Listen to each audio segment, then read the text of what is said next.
Nota del autor. Las notas que necesitamos. Gracias por coincidir. Bienvenidas, bienvenidos.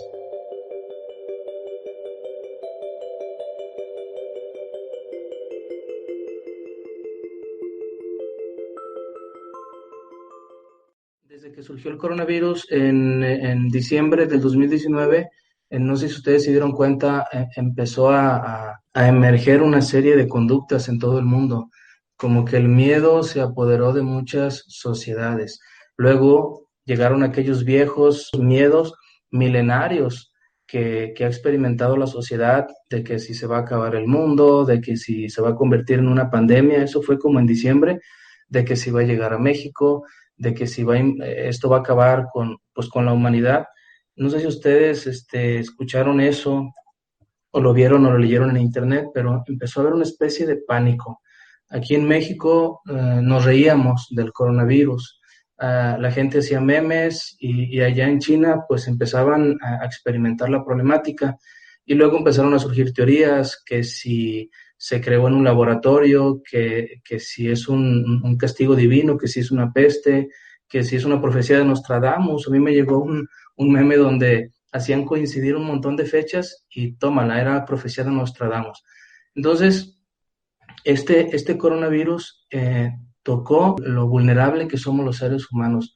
Yo creo que los seres humanos, como dice el mismo Marciau, ese mismo famoso, mundialmente conocido francés, somos bastante vulnerables, y los seres humanos sí desarrollamos un sistema nervioso que nos pone en el primer nivel de la escala evolutiva, pero pues por otro lado somos miedosos. Tenemos un sistema cerebral bastante desarrollado, pero por otro lado nuestras emociones terminan por asfixiarnos si no las manejamos bien, y terminamos postrados o terminamos hincados ante una pandemia. Entonces, lo que hice fue empezar a documentarme, a leer sobre el miedo, y me encontré con este libro de alemán, Heinz Bude, no sé cómo se pronuncie, que se llama La Sociedad del Miedo, y recordé un libro que leí hace 10 años que se llama La Civilización Empática. Por aquí lo tengo, miren, es como una especie de Biblia, pero se lo recomiendo. Es un tratado sobre empatía. Es de un sociólogo también mundialmente conocido, y entonces empecé a contrastar estas dos posturas y dije, aquí hay algo interesante que estudiar. Me metí a leer un poquito, leí este libro, me metí a leer un poquito más sobre otros que hablaban del miedo social y de muchas versiones del miedo, pero a la par lo empecé a confrontar con La Civilización Empática de Jeremy Rifkin. Ahorita voy a hablarles un poquito de él. Esto me llevó entonces a plantearme un objetivo. El alemán Heinz Bude dice que vivimos en la sociedad del miedo. Más adelante ustedes me van a decir si es verdad o es falso. Entonces, la idea es confrontar la posición de sociólogo alemán Heinz Bude, la sociedad del miedo, confrontarla con La Civilización Empática de Jeremy Rifkin, pensando que la civilización empática puede ser una solución para erradicar el miedo social. ¿Sale? Vamos a continuar para hacerlo más rápido. El esquema de la presentación tiene 3 momentos: uno de apertura, en la que voy a pedirles a ustedes su opinión de manera muy libre. 2, voy a presentarles el análisis multidisciplinar que me di a la tarea de hacer desde historiadores, sociólogos, psicólogos y por ahí algunas notas de la neurociencia. Y 3, también voy a platicarles mis conclusiones personales. No solamente es hablar de autores y cosas que se han leído, sino también asumir un criterio y una posición frente a lo que otros han escrito. Y para terminar, pues es presentarles la bibliografía. Parte de ella se las compartí por WhatsApp. La apertura. En la apertura, preguntémonos, ¿qué es el miedo? ¿Qué es el miedo? Indudablemente el miedo es una emoción, una emoción que nuestro sistema nervioso está capacitada para procesarla. Y diríamos de manera muy sencilla, pues el miedo es esa emoción que nos permite adaptarnos a las circunstancias o que nos permite sobrevivir. Hay gente que dice que una pequeña dosis de miedo nos ayuda a salir adelante. Hay personas que dicen que el miedo te hace que protejas a la familia, que te protejas a ti mismo y que pues actives el principio de la conservación, ¿verdad? Pero también diferenciamos de los miedos que pueden ser pasajeros, tranquilos, que podemos vencerlos. También diferenciamos que hay miedos patológicos. Esos miedos patológicos de los cuales vamos a hablar un poquito más adelante, que también existen. Miedo a las arañas, miedo a las alturas, miedo a los lugares cerrados, o ataques de pánico, en fin, todo eso existe. Entonces nos podemos preguntar cuántos tipos de miedo existen y se van a dar cuenta que existen la cantidad de miedos como seres humanos existen en la Tierra. Las neurociencias, a través de Lisa Feldman, en este libro, La vida secreta del cerebro, ella dice y sostiene que cada emoción es construida por nuestro cerebro de manera diferente. Entonces ella afirma que no hay un solo tipo de miedo, que todos construimos nuestros miedos de acuerdo al cerebro que tenemos y a las experiencias que experimentamos. Ningún miedo se parece, pero también el sociólogo alemán Heinz dice que el miedo es contagioso. ¿Verdad? ¿Y por qué es contagioso? Porque compartimos conceptos relacionados con el miedo muy similares. Ok, ¿por qué existe el miedo? ¿Cuál es su causante? ¿Cuál es la causa del miedo? ¿Se aprenden los miedos o ya vienen cargados en nuestro cerebro? Esa es una pregunta bastante interesante que ahorita está en la polémica de los científicos. ¿Para qué existe el miedo? ¿Tiene alguna utilidad? Hace rato mencionaba yo alguna de ellas. ¿Cómo vencer el miedo? Quizás esta sea la pregunta fundamental. ¿Cómo vencer este miedo? ¿Por qué los seres humanos somos tan vulnerables?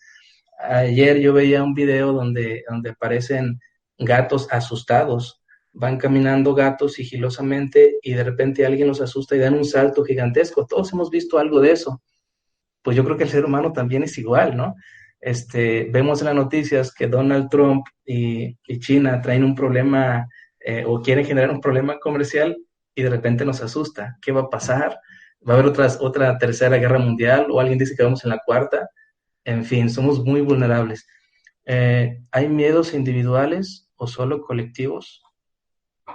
¿Quiénes han escrito sobre el miedo? También eso vale la pena preguntarnos. Hay mucha gente que ha escrito sobre el miedo. ¿Vivimos en una sociedad miedosa? Si es así, ¿podemos aspirar a algo distinto? Entonces es aquí donde les pregunto a ustedes, o les pido contestar alguna de estas preguntas que les llame la atención. ¿Quién dice yo? Porque de acuerdo a los perfiles de los que están ahí en esta conferencia, muchos saben de esta problemática, ¿sí? Podemos hablar de manera técnica o también podemos hablar del sentido común, de lo que hemos visto, de lo que creemos es válido. ¿Quién quiere participar? Sí, Jaime. Adelante, dilo. Sí. Bueno, me llama la atención porque ha sido algo que hemos estado trabajando incluso en la terapia y también las diferentes clases que hemos estado participando por vías diferentes. La pregunta de ¿para qué existe el miedo y si tiene alguna utilidad? El miedo lo podemos unir al concepto de la ansiedad, ¿no? La ansiedad es un sentimiento, una emoción que nos prepara para un peligro posible. Ya la situación de ansiedad mayor o de trastorno general de ansiedad generalizada, ya hablamos de un miedo patológico, es decir, algo enfermizo que nos imposibilita ante algo que realmente no es posible. Pero la ansiedad como tal sí nos da la oportunidad de protegernos, de cuidarnos, tiene la utilidad de salvaguardar la vida y nuestra seguridad e integridad. Una de las cosas que me preguntaba un amigo, oye, ¿será cierto, no será cierto? ¿Será un invento, etcétera? La respuesta que yo pude darle fue, cuidarnos no nos hace daño. Usar el cubrebocas, lavarnos las manos, evitar ciertas aglomeraciones, pues no nos hace daño en este momento, desde el punto de vista de la enfermedad como tal. además las otras implicaciones. Pero sí, para mí, bueno, sí, el miedo existe como esa capacidad que el cuerpo tiene para protegerse y para estar atento a los peligros que nos ponen en riesgo ante un daño posible o incluso hasta la muerte. Claro, claro. Y como tú lo dices, pudiéramos también las personas brincar al miedo patológico, ¿verdad? Así es. Sí, Ok, de hecho, una de las características de los pacientes en este tiempo, llevábamos un proceso específico, cada uno diferente, y con todo se fue regresar a este manejo de la ansiedad, manejo de la seguridad, ante todas las situaciones. Y la primera recomendación es reducir el flujo de información por redes sociales o por las noticias, ¿no? O sea, mientras menos noticias veamos y tengamos mayor cuidado en ese acercamiento a las verdaderas o a las que pudiéramos hablar como un poco más certeras, es como va a reducir también un poco esa ansiedad y ese riesgo. sí, sí, sí, sí, es un punto que voy a abordar en un momento más. El manejo de la información es Ok, básico, es básico. gracias. Sí. Otra participación más para continuar. No sé si alguien quiera contestar alguna de estas preguntas. Eh, yo soy Ever. Adelante, Este, Ever. la primera pregunta sobre de cuántos tipos de miedo existen.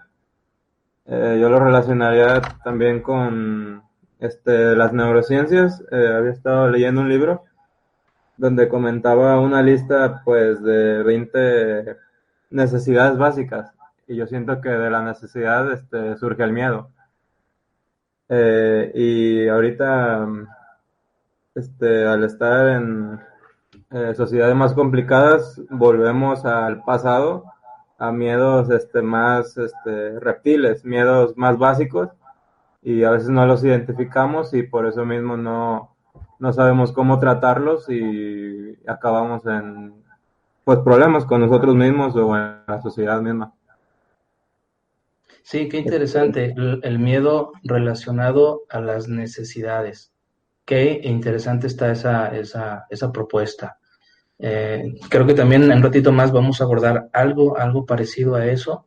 A lo mejor esto que acabas de decir, Ever, quizás tenga que ver con las compras de pánico que hubo hace poquito, ¿no?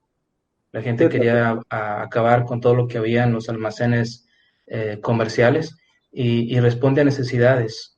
Yo creo que por ahí va. Bueno, vamos a continuar. Disculpen que no les dé la palabra a todos para avanzar. Al final también habrá una sesión de preguntas y comentarios y respuestas. Hay un título aquí que yo propongo que dice El regreso de las pandemias en la sociedad líquida.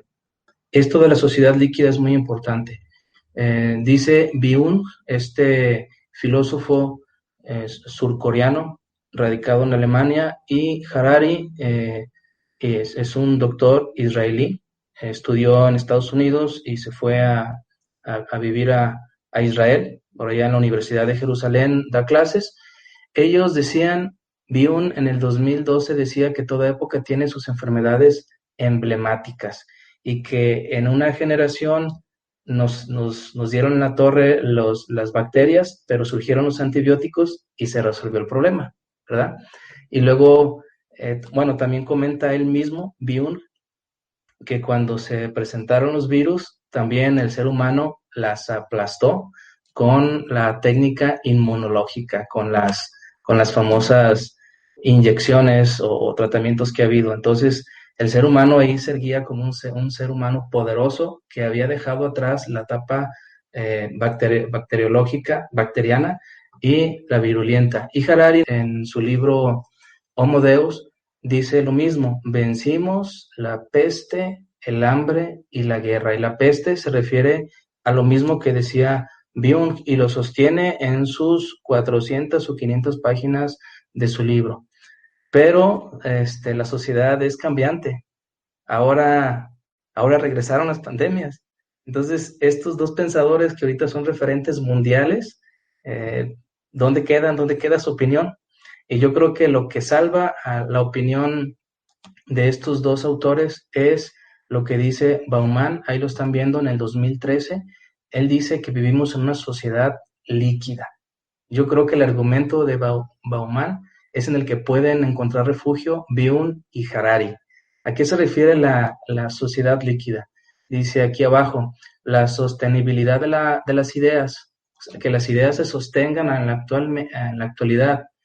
Los argumentos, los discursos se enfrentan a una inmensa corriente constante de otras ideas, argumentos, discursos que buscan sus 15 minutos de fama en la televisión y en el Internet. La sociedad líquida, la característica de la sociedad líquida es que nada es estable, todo es pasajero, todo es pasajero. Ustedes véanlo en noticias de televisión, o si se meten a navegar un poquito en YouTube o en cualquier fuente de Internet, aparece un youtuber, aparece alguien, un influencer, lo que sea, y se hace viral, se hace noticia, pero a los 2-3 días ya está otra que se sobrepuso a esa y ya es viral y ya buscó sus 15 minutos de fama y así es. Dice este autor que la sociedad es líquida, no hay nada que permanezca, todo está en constante movimiento, a diferencia de en los años 20, los años 30, 50, donde había grandes liderazgos y las cosas, las situaciones, las ideas permanecían durante mucho tiempo. La gente era fiel a las circunstancias, a los argumentos, defendía las ideas. Ahora no sé si ustedes me den la razón, todo es un constante movimiento. Lo que ahorita es vigente, mañana ya no, mañana ya apareció una tontería que dijo un youtuber, se hizo famoso, pero se va a hacer famoso durante un día o dos, porque al otro día alguien dijo un disparate y se hizo famoso en esta sociedad de la información. Hay, por otra parte, los miedos generacionales.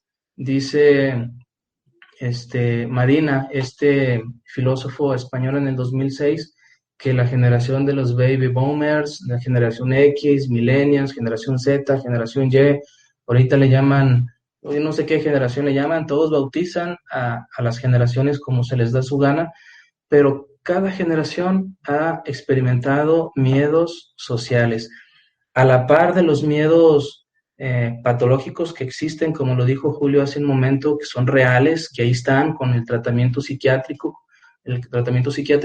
también existen otros miedos generacionales. Y yo creo que hay unos miedos transversales que atraviesan las generaciones y que siguen estando vigentes. ¿Quién no va a recordar ese famoso miedo a que se acabe el mundo? No sé si ahora que estamos festejando el Día del Niño, no sé si ustedes recuerdan cuando eran niños que les decían, se va a acabar el mundo, ¿eh? Y pues miedonón que nos metían. Yo recuerdo que mi madre nos decía que en el 50, en 1950, también a ella le dijeron que se iba a acabar el mundo en 1950 y pues no se acabó. Otros decían que en el año 2000, luego que las guerras atómicas nos iban a destruir, que la bomba atómica de hidrógeno que iba a devastar la sociedad. Y luego el cine crea una serie de películas donde hablan de la devastación, del apocalipsis, y a ese tipo de miedos se refiere Marina en el 2006, que la humanidad le teme al desplome de la cultura, al hundimiento de la humanidad, a la pérdida de la religiosidad. Eso está latente en el ser humano. Yo creo que es real esto porque el ser humano busca agarrarse de significados. El ser humano busca significar su realidad, y la religión y la cultura están plagadas, están densas de significados, y eso le da sentido a muchas personas, ¿verdad? Pongo una pregunta aquí. ¿Y el COVID-19 nos irá a exterminar como humanidad? ¿Verdad? Vamos a la siguiente. La sociedad del miedo, como lo dice Bude, él comenta que para estudiar una sociedad cualquiera, tenemos que estudiar la sociedad del miedo. En esta sociedad del miedo actúa el estado de bienestar. Él comenta que cuando se acabó la Segunda Guerra Mundial, más o menos, bueno, sabemos que acabó en el 43, 44, la Segunda Guerra Mundial, pero en 1950 se crea el estado de bienestar.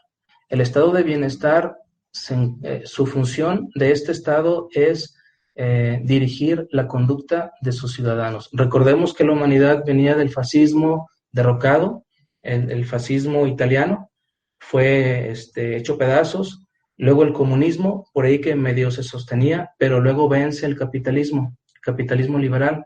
A partir de ahí el capitalismo crea el estado del bienestar. Esta palabra de bienestar ¿no se les hace curiosa en la actualidad? Bueno, el Estado lo que le interesa a partir de ahí es dirigir el comportamiento de los humanos, de sus ciudadanos, decirles qué está bien, qué no está bien, construir conceptos como el de la masculinidad, feminidad, el género. El estado del bienestar es un aparato ideológico que nos dice cómo comportarnos y cómo ser. Aquí Bude, el alemán Bude, dice que el yo, nuestro yo, pasa a ser un yo de los otros, encontrándose, no obstante, ante el problema de cómo obtener una imagen de sí mismo a partir de los miles de reflejos, ¿sí?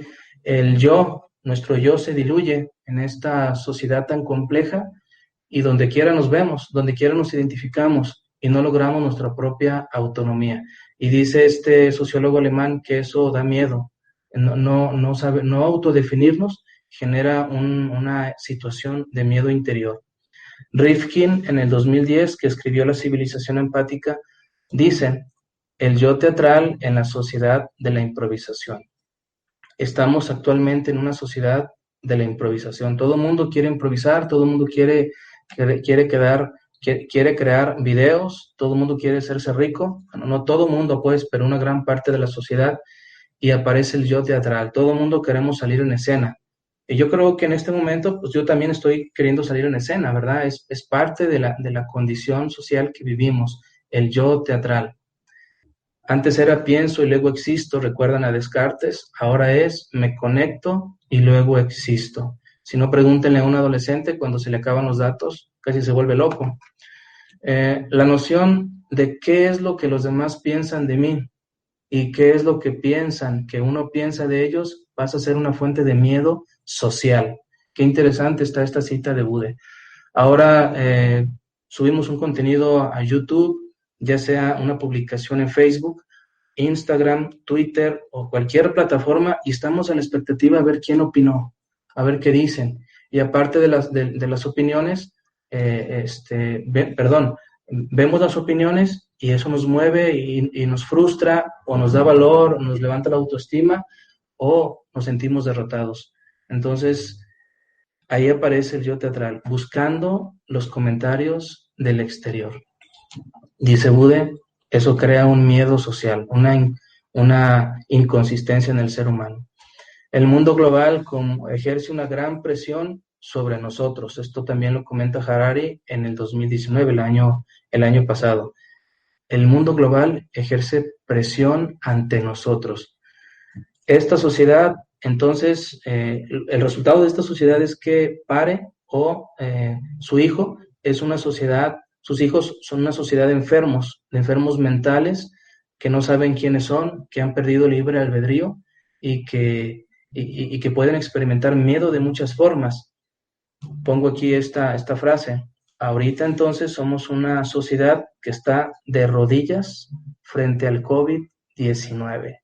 ¿Dónde está nuestra inteligencia? ¿Dónde está nuestro sistema nervioso altamente desarrollado? Está encerrado en un hogar, cuidándose, como lo dijo hace rato Julio, cuidándose de la peste que pueda estar pasando por afuera de las calles, como pasó en el relato de Moisés, ¿verdad? Que no le obedecía al faraón y le aventó unas pestes y la gente se recluyó en las casas, pintaban las puertas con sangre de cordero para que la peste no entrara a sus casas. Se me hace una cuestión de repente un tanto ridícula la que estamos pasando. Somos seres altamente desarrollados, los número uno en la cadena alimenticia, pero ahorita estamos de rodillas ante una pandemia. Estamos sumamente postrados, temerosos, enclaustrados frente a un virus. Esto habla pues de que no todas las personas están en la misma sintonía, no toda la gente nos cuidamos, no toda la gente desarrolla su inteligencia, ¿verdad? Muy bien, pasamos a la siguiente. El estado del bienestar y el Internet. Ya dijimos que el estado de bienestar se ha encargado de dirigir el comportamiento de la humanidad desde el año 50. Yo creo que desde antes, desde la Edad Media ya aparecía por ahí dirigido al comportamiento, pero también al estado de bienestar se le suma el Internet. Aquí viene lo que decía Julio un poquito acerca de la información que consultamos, que a veces es fake news o información tonta o absurda. Ahora en Internet o en los medios masivos de comunicación aparece un decálogo para el comportamiento en masa. Cómo tienes que ser, cómo tienes que vestirte, cómo tienes que expresarte, qué está de moda y hay que seguir. Entonces, el Internet genera una fuente de miedo social. Vemos una noticia y le damos like, la compartimos, se viraliza, pero no queda ahí. Eso genera también un cambio emocional en las personas. Tengamos en cuenta que el miedo es una creación del cerebro que toma en cuenta nuestras sensaciones corporales y lo que ocurre en el mundo que nos rodea. Entonces el cerebro es un neuroconstructor, está creando emociones y está creando situaciones de miedo. ¿Por qué vemos de repente personas que enfrentan al COVID en las calles como si nada? Gente sin miedo, ¿o por qué sabemos que existe gente más valiente que uno? Ahí la respuesta muy clara que nos dice esta neurocientífica Feldman: cada cerebro construye su miedo de acuerdo a sus sensaciones corporales y las vivencias que experimenta. ¿Por qué hay personas que tenemos miedo a las alturas y por qué hay personas que no? Mucho está en cómo nuestro cerebro construye la realidad. Les digo también que hay una decadencia del estado de bienestar. Hay una decadencia. Hay autores que dicen que el capitalismo, que el liberalismo se viene abajo, que esto va a terminar y que el COVID está poniendo en vergüenza, está poniendo en ridículo al capitalismo, el funcionamiento del capitalismo. Lo está poniendo en duda. Si no, pues pensemos en cuántos miles y millones de personas han perdido el empleo por estar recluidos en su casa un mes. Fíjense nada más, un mes sin producir y el mundo está colapsado, ¿verdad? Rifkin en el 2010 dice que va a venir algo que se llama el capitalismo distributivo. Esta nueva fase del capitalismo distributivo empieza, según él, a partir del 2050, aunque leía yo unos artículos anteriormente, hace unos días, que decía que en el 2040 iba a emerger el capitalismo distributivo. El capitalismo distributivo es otra forma de orden social. Este capitalismo está sostenido por las energías renovables, por el Internet y la conciencia global empática. Él dice que en la humanidad, cuando converge un sistema energético y un medio de comunicación, genera una revolución. Cuando apareció la escritura, cuando apareció el vapor, la máquina de vapor, hubo un cambio social. Cuando se descubrió el petróleo, apareció la energía eléctrica, hubo otro cambio social. Ahora el Internet, junto con las energías renovables, van a transformar a la sociedad de manera profunda. Budde dice que el estado eterno mezcla sentimientos y emociones. Todos los estados, todas las formas de estado que existen en el mundo crean sentimientos y juegan con los sentimientos de las personas. Y las personas, como somos sentimentales, somos emocionales, somos creídos, ¿verdad? Eso de la cuarta T, que es un idealismo bastante utópico, y ahí les va otro, la refundación de Jalisco, es otro idealismo, aunque algunos estén ahorita de ustedes a favor de algún partido político, son idealismos. Es muy complicado poder poner en sintonía a grandes cantidades de personas, es bastante difícil. Se hizo en los años 20 y en los años 40, Hitler, Mussolini y todas aquellas gentes lo lograron. Realmente eran liderazgos bastante fuertes que movieron a un montón de gente y a naciones completas. Ahora no, ahora la sociedad está dividida. Noam Chomsky, este filósofo ya ancianito, reconocido a nivel mundial, dice lo que les había comentado: el COVID avergüenza el sistema capitalista. Harari, hagámosle como le hagamos, lleguen pandemias, lleguen guerras, seguiremos siendo capitalistas. Entonces, el sistema capitalista está tambaleando, pero algunos siguen defendiendo su verdad. Y Nicholas Carr, este escritor americano, en el 2010 dice que el Internet es una fábrica de superficiales. Nos hace superficiales. Vale la pena que ustedes lean este libro, realmente está muy bueno, porque es una crítica bastante fuerte al Internet. No al Internet como tecnología, sino a lo que provoca el Internet, los contenidos que provoca el Internet en las masas. Ha creado sociedades superficiales. Ya lo dijo Julio hace ratito. La información verídica es la que nos defiende, la que nos protege de los miedos, pero en Internet hay mucha basura que lo único que hace es saturar nuestra mente de miedos o de otras cosas superficiales. Dice Carr en su libro que perdimos la habilidad de la lectura profunda. Leer se convierte en un acto meditativo. Hemos perdido eso, hemos perdido la atención. Ahora el Internet nos distrae de todo. Entramos a ver un video, mientras lo vemos, estamos navegando a ver si encontramos otra cosa que nos interese. Estamos en el Facebook y estamos haciendo scroll a ver si vemos algo más interesante. Mientras nos entra una llamada, mientras alguien nos habla, somos una sociedad de distraídos. Y yo creo que esta característica que dice Carr en el 2010 ahora es más que vigente. Lo que circula en las redes sociales, a veces más que informar de manera verídica y científica, distrae a la población y terminamos encontrando con gente que no sabe para dónde ir, que no elige información verídica respaldada y termina guiándose por lo que encuentra.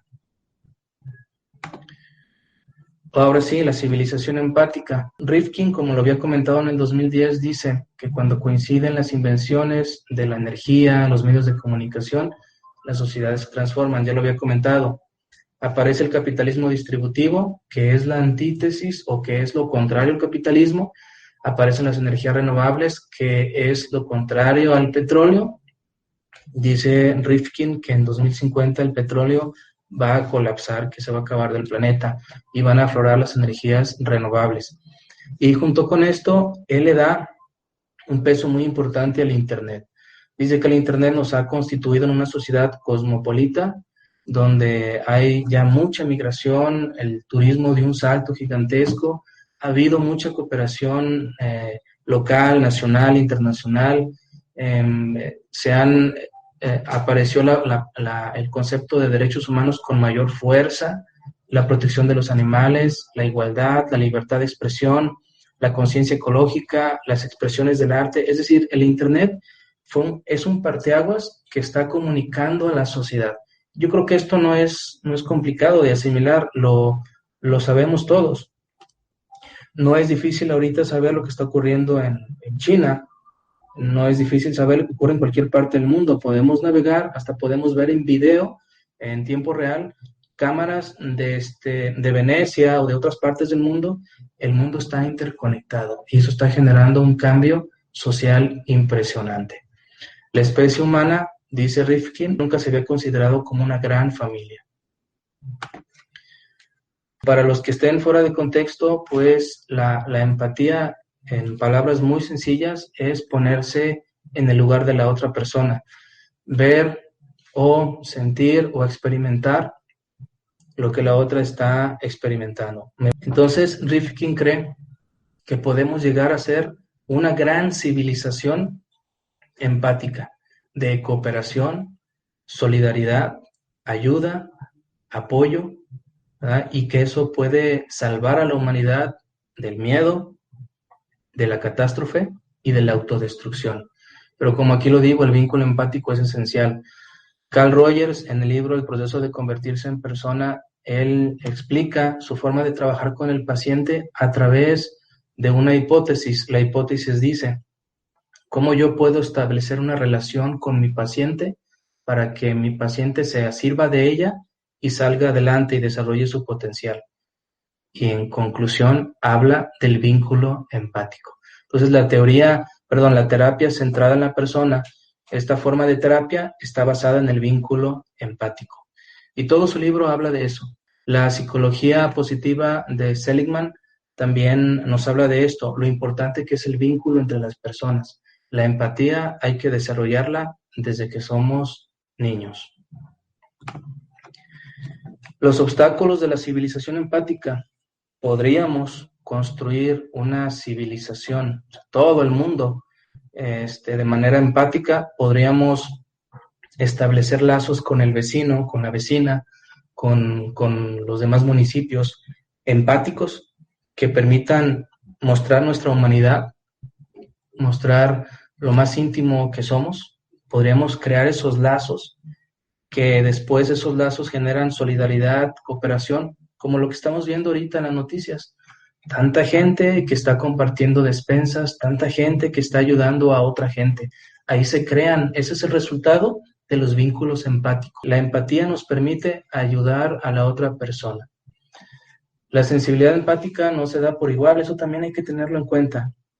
El factor biopsicosocial determina la sensibilidad empática. Tengamos en cuenta que no todas las personas en este planeta somos empáticos. No todos. Habrá gente que se le facilita hablar con otras personas, escuchar atentamente, interpretar sentimientos y luego actuar. Habrá otras personas que son indiferentes, que no pueden desarrollar la capacidad empática. ¿Esto a qué se debe? Uno, la bioquímica cerebral. Dice Harari en el 2016 que todos los humanos nacemos con una bioquímica cerebral distinta y eso nos va a determinar. Él comenta el caso de la depresión. Habrá personas que nazcan con una bioquímica específica que les va a permitir sobreponerse a depresiones, a miedos y van a enfrentar la vida de manera muy valiente. Y habrá personas con una bioquímica cerebral determinada que van a caer en una depresión y que no se van a levantar en toda su vida, que van a estar controladas. Los que son médicos o los que se dedican a la medicina podrán darme la razón. Todos los cuerpos son diferentes. En la psicología tenemos muchos estudios de caso que nos dicen y que nos hablan de la importancia de los vínculos con mamá y con papá.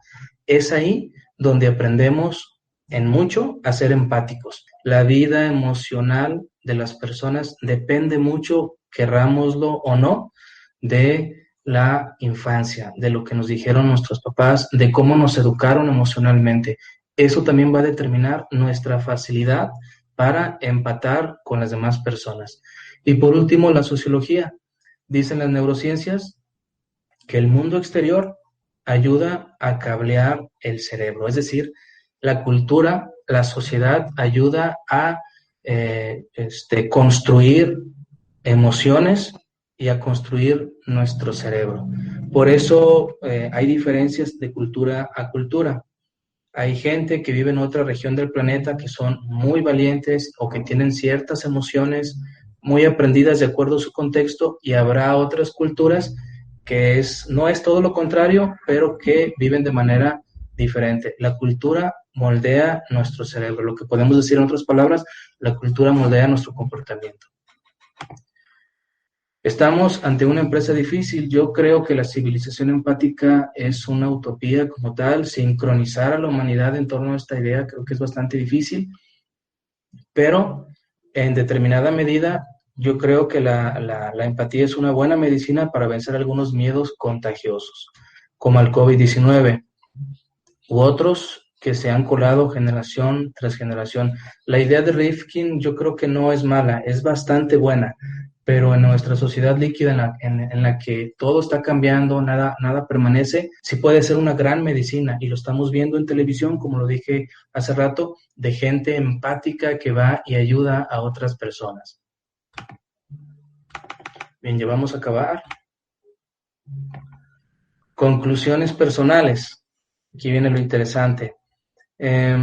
Primero, diferenciar entre los miedos que podemos superar o los que podemos trabajar en terapia o por nosotros mismos, diferenciarlos de los miedos patológicos. Eso creo que ya quedó claro. Los miedos patológicos requieren un tratamiento psiquiátrico, médico, psicológico aparte. Eso lo tenemos que dejar muy, muy en claro. Y hay otros miedos contagiosos. Uno de ellos lo podemos vencer con recurrir a fuentes de información más fidedignas. ¿Cuáles son mis recomendaciones? Entonces, si no podemos construir ese gran concepto de la civilización empática en todo su conjunto, ¿Yo qué sugiero? Ok, asumir un hábito de lectura constante. El asumir el hábito de lectura nos permite aprender nuevos conceptos, aprender de la cultura, incrementa nuestro autoconocimiento, nuestra sensibilidad empática también se incrementa y hay una actualización cerebral. Se cambian unos conceptos por otros. Esto le cae de maravilla a nuestro cerebro. En alguna ocasión yo le decía a un par de sobrinos que tengo, por aquí en la conferencia está uno, ustedes sean devoradores de libros. Libro que esté en su mano, que les llame la atención o que los atraiga, aviéntenselo, léanlo, devórenlo.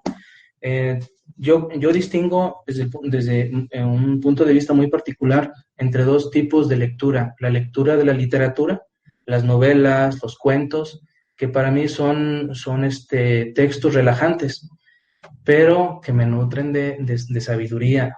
Bueno, sabiduría es una palabra a lo mejor muy, muy complicada, que me nutren de cultura y de conceptos. Además, al ir leyendo las novelas de literatura, también me permiten identificarme a lo mejor en algunos de los personajes.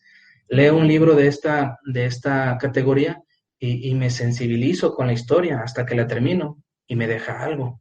Pero también existe la literatura científica o la literatura que le va a aportar algo muy específico a entender mi condición humana.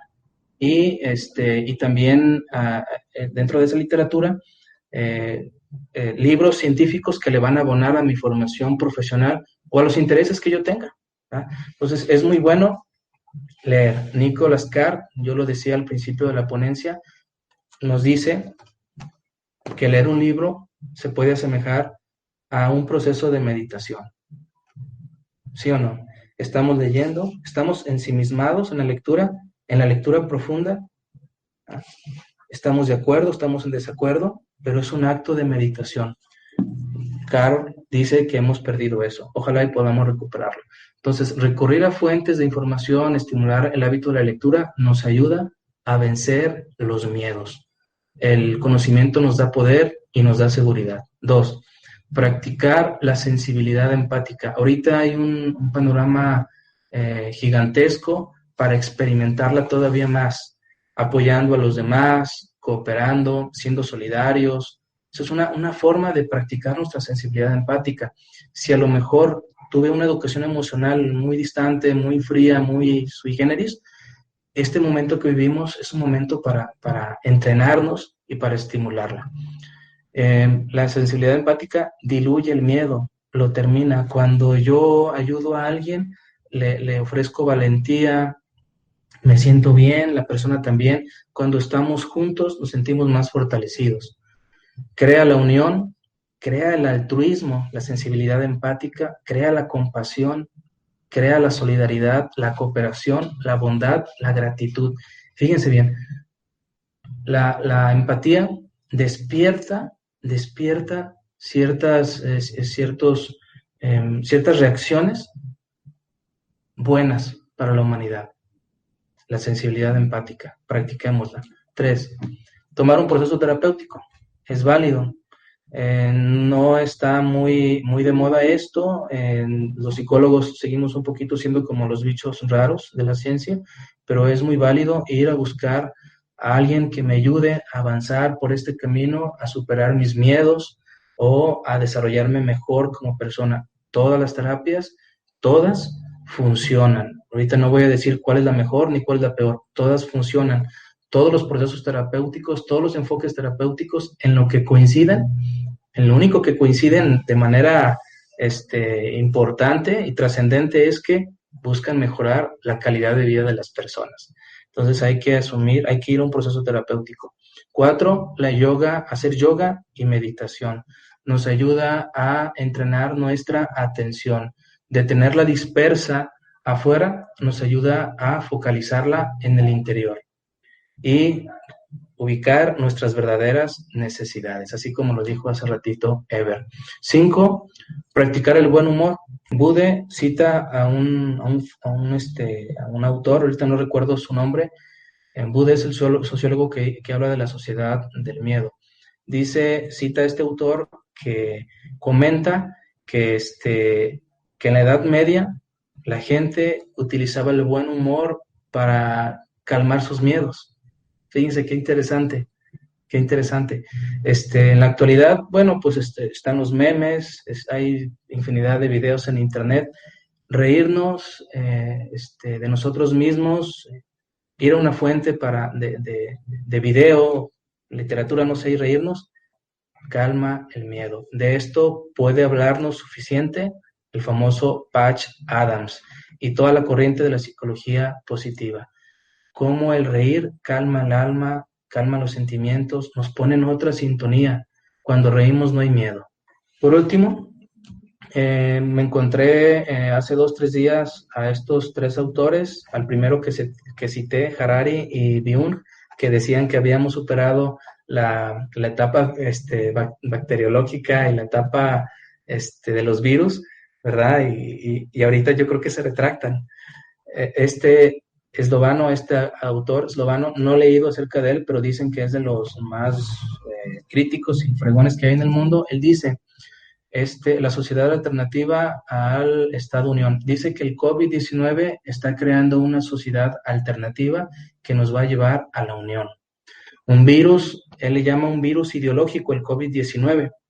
Una sociedad que se actualice a sí misma en solidaridad y cooperación global. Chequen lo que están diciendo. Harari, mecanismos, la humanidad va a cambiar y va a haber mecanismos de colaboración y solidaridad global. Una población bien informada. Harari, que decía que éramos poderosos, somos sapiens, somos Deus, ahora dice que lo que está pasando en el mundo es que tenemos que recurrir a la colaboración y la solidaridad. Y por último, Byung dice que ningún virus nos va a llevar a una revolución. Bueno, lo que sí puedo decir es que la coincidencia de estos autores va enfocada a algunos elementos de la civilización empática, la cooperación, la solidaridad global, ¿sí? Pues vean cómo Rifkin, a pesar de que ya hace 10 años de su propuesta, sigue más que vigente, y creo que la sociedad a partir de esta pandemia ya no va a ser la misma, como lo han dicho muchos. Va a haber un cambio, o está habiendo un cambio, pero pues va a ser a largo plazo. Ahora sí me voy a permitir leer esto para terminar. No podemos negar que gracias al COVID-19 la humanidad podría experimentar grandes cambios a favor de una conciencia global más empática. Eso nos está llevando el COVID-19 a experimentar cambios a una conciencia global más empática, pero tendría que instalarse otro tipo de orden social que sincronizara a la humanidad de manera más permanente y constante, no solo en tipos de crisis. Sí, yo creo que acompañado a estas muestras de empatía tiene que haber otro orden social diferente al capitalismo, aunque Harari dice que no, que aunque le busquemos vamos a volver a lo mismo, a ser capitalistas. Y otro nuevo tipo de orden social para no ser empáticos solamente en crisis. Hay temblor y nos sale lo bueno. Hay una pandemia, nos sale lo bueno. Hay algo y todos queremos ahí apoyar. No, creo que la sensibilidad empática, la empatía tiene que estarse dando continuamente para que haya cambios generacionales. Por último, lo que nos deja el sueño de una civilización empática es el compromiso de voltear hacia nuestra humanidad, de no olvidar que nos tenemos los unos a los otros para vencer los miedos y olvidar de tajo la vieja frase de Plauto, 250 años antes de Cristo, y que después popularizara el viejo Thomas Hobbes en 1651. El hombre es el lobo del hombre. Ojalá podamos destruir esta frase completamente en todo. Sería una gran hazaña para la humanidad. Pues aquí está la bibliografía en la que respaldo todas estas ideas y terminamos. ¿Sale? Vamos a dejar aquí un espacio para las preguntas o comentarios, retroalimentación que ustedes quieran hacer y cerramos. Son las 6:34, creo que es un excelente tiempo. Le dedicamos unos 10 minutos para la conversación, para la interacción, para el aporte. ¿Les parece bien? Si gustan en el chat, toman la palabra, activan su micrófono, los demás lo apagamos y dejamos hablar a la persona. Y yo en el chat modero quién continúa, ¿sale? Adelante, Julio César López Vázquez. Adelante, te escuchamos. Bueno, muchas gracias, Captain. Jaime, gracias por compartir. En verdad es sumamente importante reconocer a alguien que identifica todas estas situaciones en lugar de quedarnos en la parte solamente de solucionar inmediatamente lo que está pasando en la sociedad, es ver cuál es el trasfondo. Me surgió una duda ahorita, y ahorita, sobre todo tú que estás estudiando tanto en parte de neurociencias, que eh, solo es algo muy, muy sensible en nuestra sociedad, la caridad o la solidaridad en los momentos trágicos. ¿Qué sustento tiene en ese sentido por las neurociencias? Porque muchas veces estamos, incluso valoramos nuestro bienestar en comparación del malestar del otro. Y desde niños te dicen, es que cómetelo porque hay niños que no tienen que comer. Y es como no sé si esa educación obviamente no es la más adecuada, pero ¿dónde podemos encontrar un sustento sano de la empatía? Que no sea la comparación con la desgracia del otro. Un sustento de la empatía, muy buena pregunta, me haces pensar. Este, Se descubre, no me acuerdo en qué año, pero lo tengo escrito, que en nuestro cerebro está ubicada la neurona espejo. No sé si por ahí se refiere tu pregunta. Sí, sí, sí. Ajá. Sí, no lo tengo aquí, no me acuerdo. Es un italiano, Risolati descubre la neurona espejo. Bueno, las citas se las debo, pero aquí está en este librotote. Él descubre en nuestro cerebro lo que le llama la neurona espejo. Lo lo descubre a través de algunos experimentos. Uno de ellos, me acuerdo muy bien, es el que lo observa en los niños de meses, un año, 2 años, pero sobre todo de meses. Es impresionante cómo el llanto de un niño provoca la reacción del llanto de otro, o la risa de un niño provoca la risa de otro. Entonces, no recuerdo bien la fuente que más qué más hizo este investigador se le reconoció su hallazgo a nivel mundial, bautizándolo como la neurona espejo, pero ahí está el fundamento neurológico, el fundamento muy científico. Los seres humanos estamos dotados de neuronas que nos permiten empatizar con las demás personas, identificarnos con las demás personas y hacer comunidades, hacer uniones, generar relaciones, generar familia, generar comunidad, tribus, aldeas, comunidades, hasta lo macro. Pero está descubierto que está en el cerebro, la neurona espejo. Ok. Gracias. Solamente que pues mucha gente la trae de adorno en el cerebro, ¿no? Okay. Mucha gente trae ese aditamento cerebral, pero no lo expresa, se lo reserva. Y eso tiene que ver con la educación que recibimos, nuestra educación, como ya lo comentaba, la educación emocional que recibimos de nuestros padres, no nos permite explotar esa capacidad que tenemos de poder empatizar con las demás personas. Uh-huh. Ok. Gracias. Nada, Captain. Bien, aquí hay otra pregunta.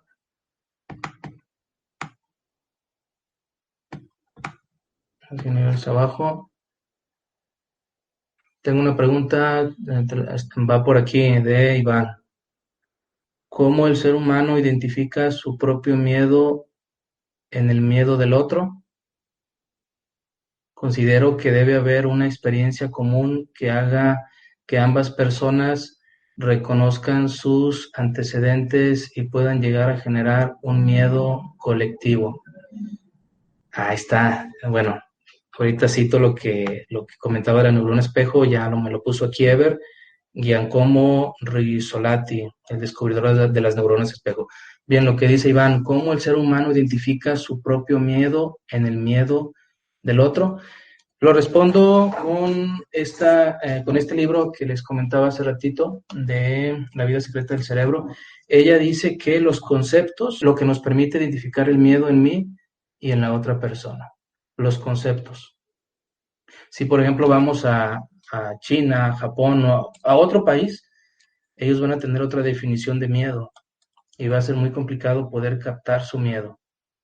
porque ellos están en otra cultura y construyeron y han construido sus miedos en base a la cultura en la que están viviendo.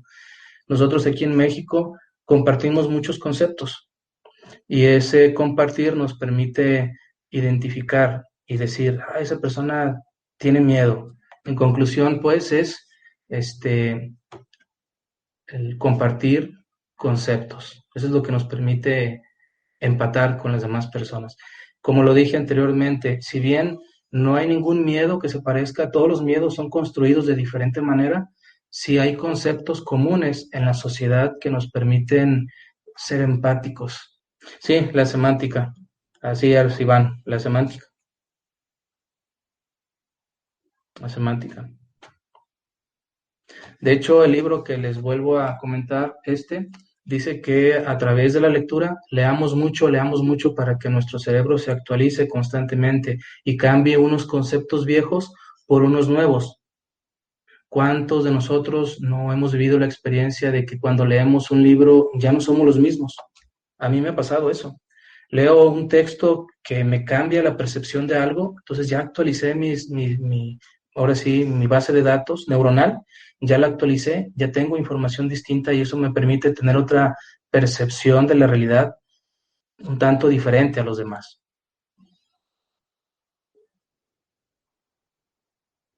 Así es.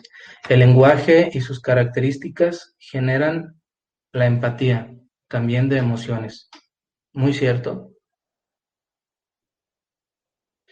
Hemos visto, no sé si les ha tocado ver videos de mexicanos que van a China y cómo los chinos se les quedan viendo muy raros a los mexicanos y cómo el mexicano se les queda viendo muy raros a los chinos. No compartimos la misma semántica, el lenguaje no es el mismo y nos permite tener otra cosmovisión de la realidad, otra visión de la realidad totalmente distinta. Por aquí dice Alex, coincido que los conceptos y las formas de afrontamiento sobre el miedo y la ansiedad cambian de acuerdo a la cultura. Exactamente. Quien tiene mucho que hablar al respecto de esto es la psicología cognitivo-conductual. Mis respetos para ellos. Ellos trabajan con el sistema de creencias de las personas. Ellos trabajan con las distorsiones cognitivas, con ese montón de conceptos mal construidos por el cerebro. Ellos ayudan mucho a rectificar esos conceptos y a aclararlos. Muchos de nuestros miedos provienen de distorsiones mentales, de distorsiones cognitivas. ¿Cuántos de nosotros no nos ha pasado que al platicar con alguien nos da calma, nos da consuelo? Y decimos, no lo había visto desde ese punto de vista. Y nos llevamos a algo distinto, algo cambió en nuestro cerebro, cambia la percepción y eso nos da calma. Es un juego de conceptos muy interesante. El lenguaje, entonces, tiene una función muy importante para lograr la empatía.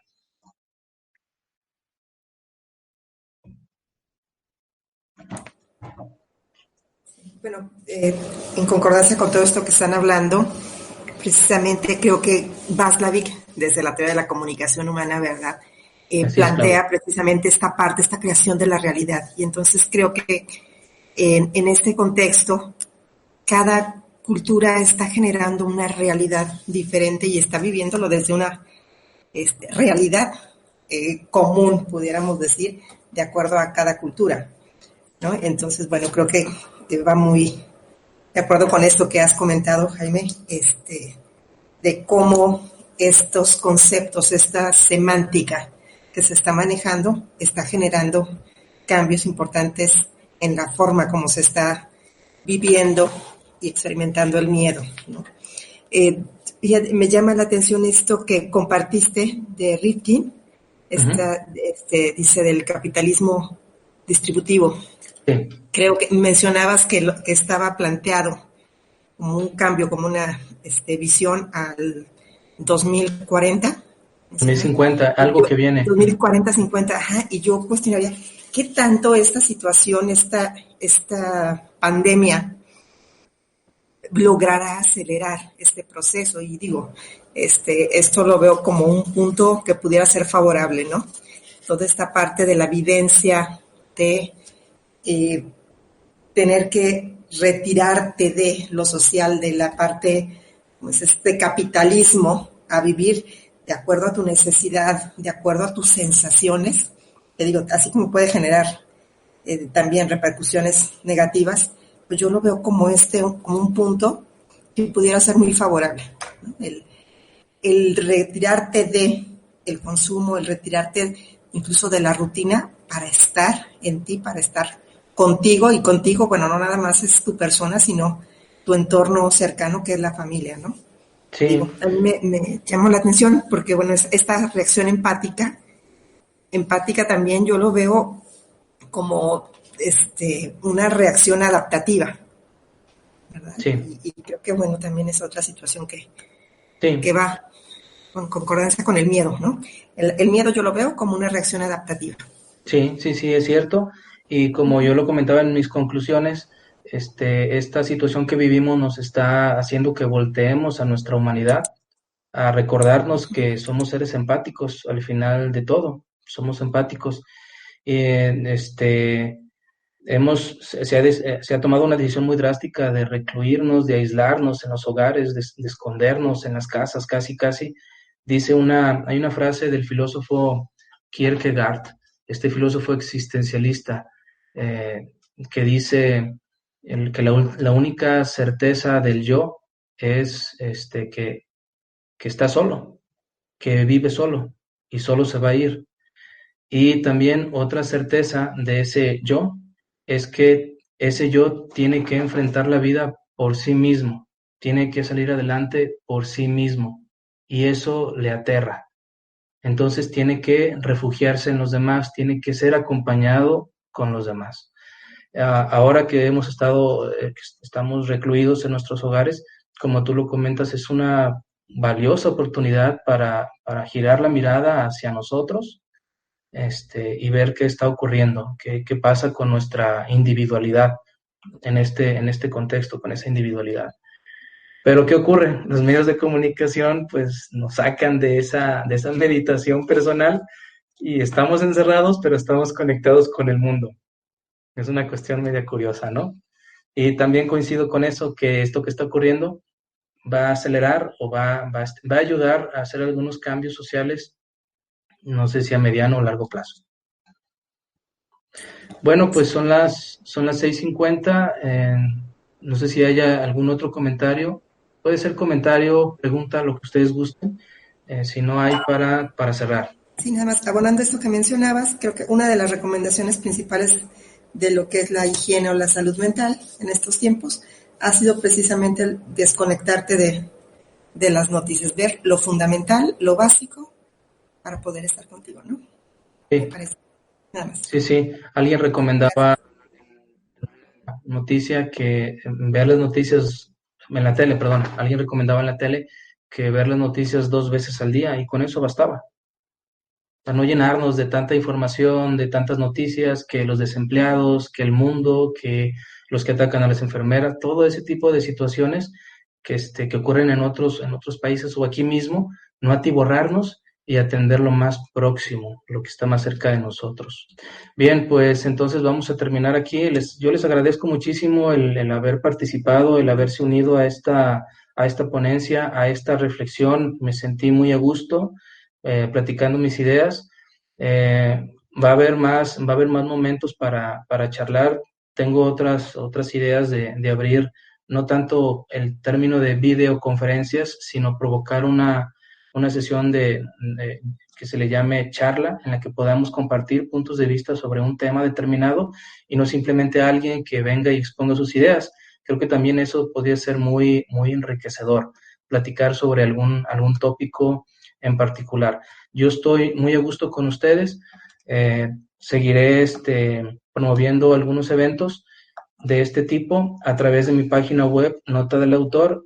Les invito a que entren a verla. Ahí está el ensayo que escribí y que ahora se los he compartido de una manera distinta en diapositivas PowerPoint. Ahí está completito, con más fuentes bibliográficas, con otros datos que no dije aquí. Ahí ustedes lo pueden leer con calma y dejar alguna opinión o si quieren en algún momento dado seguir mi blog, ¿sale? notadelautor.com. Nuevamente les agradezco su participación y el haber estado en esta sesión. Muchas gracias y cuídense mucho, síganse cuidando.